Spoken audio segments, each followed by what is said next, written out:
Hello everyone, welcome to my another blog. কেমন আছো সবাই? আশা করি আল্লাহর রহমতে সবাই ভালো আছো। আমরাও আলহামদুলিল্লাহ ভালো আছি। কাছে এবং দূরে যে যেখান থেকে আমার ভিডিওটি দেখছো তাদের অসংখ্য ধন্যবাদ। আশা করি পুরো ভিডিওটার সাথেই থাকবে। সকালে ঘুম থেকে উঠেই চলে আসছি নাস্তা বানাতে। গত পরশুদিন ওই যে পরোটা বানিয়ে দেন ফ্রিজে রেখে দিয়েছিলাম, সেটাই শুধু বেলে নিয়ে নাস্তা বানিয়ে নিচ্ছি।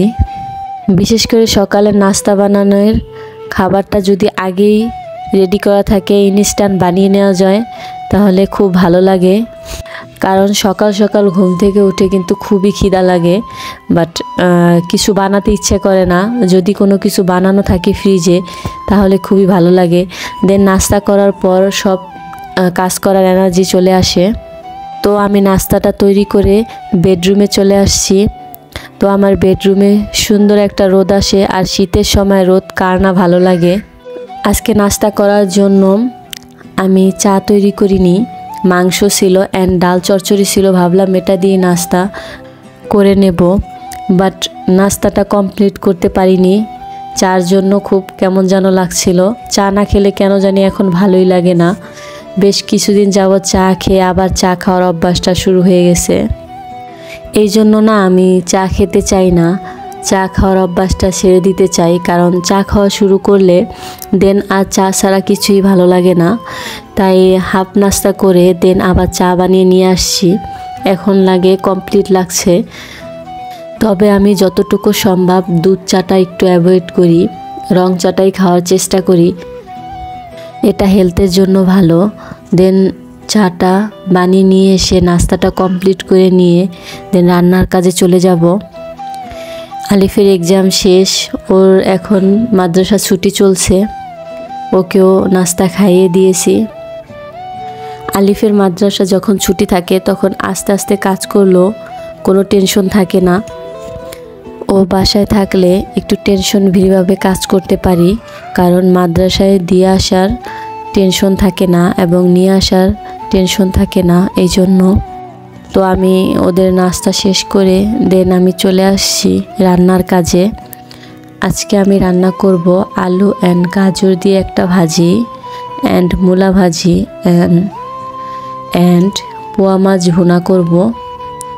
আলু গাজর ভাজিটা বিশেষ করে বাচ্চাদের জন্যই রান্না করা। বাচ্চারা কেন জানি আলু অ্যান্ড গাজর একসাথে মিক্স করে ভাজি করলে খুব পছন্দ করে। তাই আমি এই ভাজিটা একটু ঝাল কম দিয়েই রান্না করে নিয়েছি। আলিফ রোজাইনা দুজনেই ভাজিটা পছন্দ করে। রোজাইনা তো এমনিতে কিছুই খেতে চায় না, বাট এই ভাজিটা তো দেখলাম পছন্দ করছিল। আর মূলো ভাজিটা আমার খুব পছন্দ, আমার কাছে খুব ভালো লাগে। ছোট ছোট করে কেটে দেন ভাজি করলে আমার কাছে খুবই ভালো লাগে। তরকারি রান্না করার থেকে ভাজি করাটা আমার কাছে বেশি ভালো লাগে। হয়তো অনেক আপুদের মূলাটা পছন্দ না, অনেকে বলে একটা বিকট গন্ধ আসে, গন্ধটা ভালো লাগে না, এই জন্য অনেক আপুরাই পছন্দ করে না। বাট আমি মূলা ভাজিটা আগে সিদ্ধ করে দেন পানি ফেলে নেই, তাতে কোনো গন্ধ থাকে না। তোমরা এভাবে ট্রাই করে দেখতে পারো। তবে একটা কথা, সবার কিন্তু রুচি টেস্ট এক না। কিছু কিছু মানুষের পাঙ্গাস মাছ কিন্তু অনেক পছন্দ, আর কিছু কিছু মানুষ তো ওটার গন্ধ সহ্য করতে পারে না, এই আর কি। তবে একটা জিনিসই দেখো, এই পোয়া মাছটা কিন্তু আমার খুবই পছন্দের একটা মাছ। বাট আলিফের বাবা এটা দেখতেই পারে না, এটার গন্ধই শুকতে পারে না। তাই ও যখন বাংলাদেশে ছিল কখনোই কিন্তু আমি পোয়া মাছ আনতে বলিনি, যেহেতু ওর পছন্দ না, আমারও খেতে ভালো লাগবে না। এই জন্য আমি যখন আমার মায়ের বাসায় যেতাম তখন মাই রান্না করে আমাকে খাওয়াতো, যেহেতু আমার পোয়া মাছটা পছন্দ। এই জন্য বাসায় দুজন লোক থাকলে একজন যদি একটা জিনিস না খায় তাহলে সেটা কিন্তু রান্না করতে একদমই ভালো লাগে না।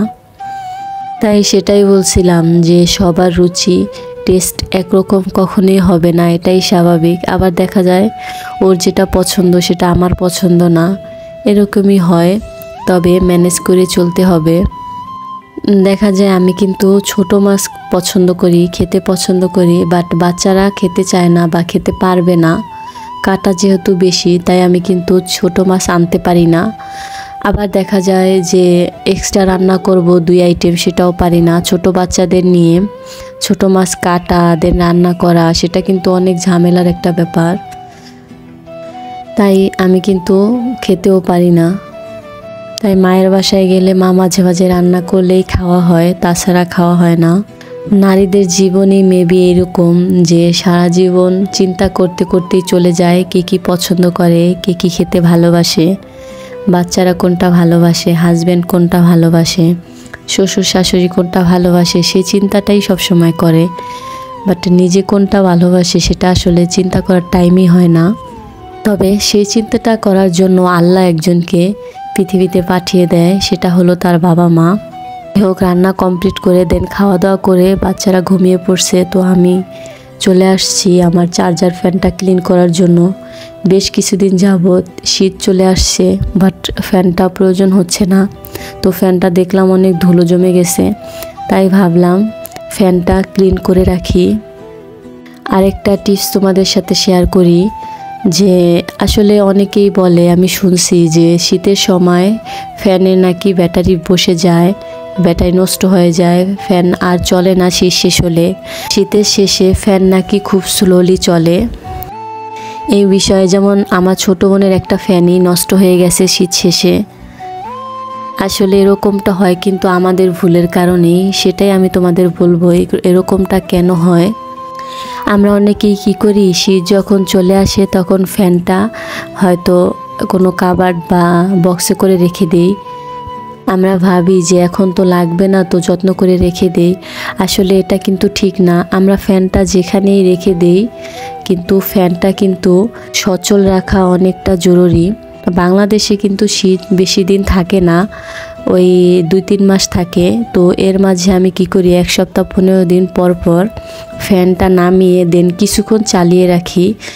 ধরো 10-15 মিনিটের মতো ফ্যানটা অন রাখি, দেন আবার 1-2 ঘন্টা ফ্যানটা চার্জ করে দেন আবার রেখে দেই। আমার এই ফ্যানটা কিন্তু অনেক দিন হয়ে গেছে, প্রায় 3টা শীত ওভার করে ফেলেছি। ফ্যানটা কিন্তু দেখো তোমরা, আমি তোমাদের লাস্টে চালিয়ে দেখাবো, পুরো স্পিডেই চলে। কিন্তু আমাদের যাদের ঘরে চার্জার ফ্যান আছে, আমি আপুদের বলছি, আসলে যাদের ছোট বাচ্চা তাদের ঘরে তো চার্জার ফ্যান থাকবে, এটাই স্বাভাবিক। তো তারা যদি এই প্রসেসটা কাজে লাগায় তাহলে আমি বলবো কখনই কিন্তু চার্জার ফ্যানের ব্যাটারি বসে যাবে না অ্যান্ড নষ্ট হবে না। ওই 1 সপ্তাহ 15 দিন পর ফ্যানটা বের করে কিছুক্ষণ চালিয়ে রাখবা, দেন আবার 1-2 ঘন্টা 3 ঘন্টা চার্জ করে আবার তুলে রাখবা, তাহলে কিন্তু ফ্যানটা অনেক ভালো থাকবো। আমি আমার ফ্যানটা আমি নিজেই সবসময় খুলে ক্লিন করে দেন আবার চার্জ করে রেখে দেই। তবে এটা অনেক ঝামেলার, তাও করি, কি করব, আমাকেই তো করতে হবে। দেন সন্ধ্যার সময় একটু বাজারে গিয়েছিলাম, বাজারে না আসলে বাসার নিচেই গিয়েছিলাম, টুকিটাকি কিছু দরকার ছিল এই জন্য। তো আমি সেগুলোই গুছিয়ে রাখছি। তো এখানে একটা অ্যাক্সিডেন্ট কিন্তু ঘটে গেছে। আমি বিস্কিটের ডিব্বাটা আনবক্স করার সময় আমার হাতে খুব জোরে লাগে, মানে নখে আর কি। দেখো অনেক জোরে ব্যথাটা লেগেছে। যাই হোক, কি আর করার, কাজ তো আমাকেই কমপ্লিট করতে হবে। দেন আমার বাচ্চারা ঘুম থেকে ওঠার সময় হয়ে গেছে, ওদের জন্য নাস্তা তৈরি করতে হবে, আমিও নাস্তা করব। তাই ঝটপট বাজারটা গুছিয়ে দেন আবার হালকা পাতলা নাস্তা তৈরি করে নেব। দেখলাম কাঁচামরিচ অ্যান্ড পেঁয়াজের দাম কিছুটা কমেছে।